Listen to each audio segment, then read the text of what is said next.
Hello বন্ধুরা, আশা করি আপনারা ভালো আছেন। আপনাদের আশীর্বাদে আমি অনেক ভালো আছি। চলুন আজকে আপনাদেরকে এক মেলাতে নিয়ে যাব এবং আমাদের বাড়ি থেকে একটু অনেক দূরে সেখানে মেলা হচ্ছে, আপনাদেরকে দেখানোর চেষ্টা করব।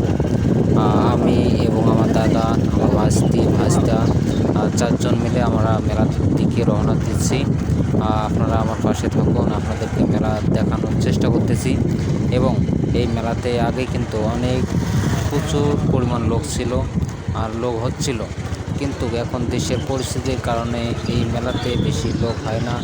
এবং এই মেলাটি কিন্তু একটি সীমান্ত এলাকায় এই মেলাটি হচ্ছে।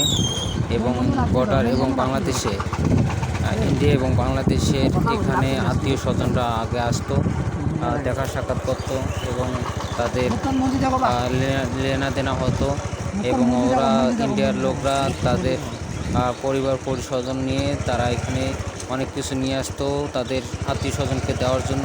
এবং বাংলাদেশ থেকেই অনেকে অনেক কিছু নিয়ে যেত, সেখানে তাদেরকে দেওয়ার চেষ্টা করতো। কিন্তু সেই মেলাটিতে এখন সেরকম সুযোগ পাওয়া হচ্ছে না। কিন্তু এখানে অনেক আগে থেকে আমার ছোট থেকে দেখতেছি যে এই জায়গায় মেলাটি হচ্ছে। কিন্তু এই মেলাটিতে আমরা আগে আসতাম, অনেক লোকজন হতো এবং বাংলাদেশ, ইন্ডিয়া সেখানে বিএসএফরা তাদেরকে দেখা সাক্ষাৎ করার জন্য করতো, লেনাদেনা করতে দিত। কিন্তু এখন এই মেলাটিতে সেই সুযোগ পাওয়া যাচ্ছে না। চলুন এখন এই যে মেলার মধ্যে আসলাম, এখন মেলাটিতে একটু ঘোরাঘুরি করছিলাম, পরে জিলাপি খাচ্ছি। জিলাপি খাওয়ার পরে একটু ঘোরাঘুরি করার পর আবার বাসার দিকে রওনা।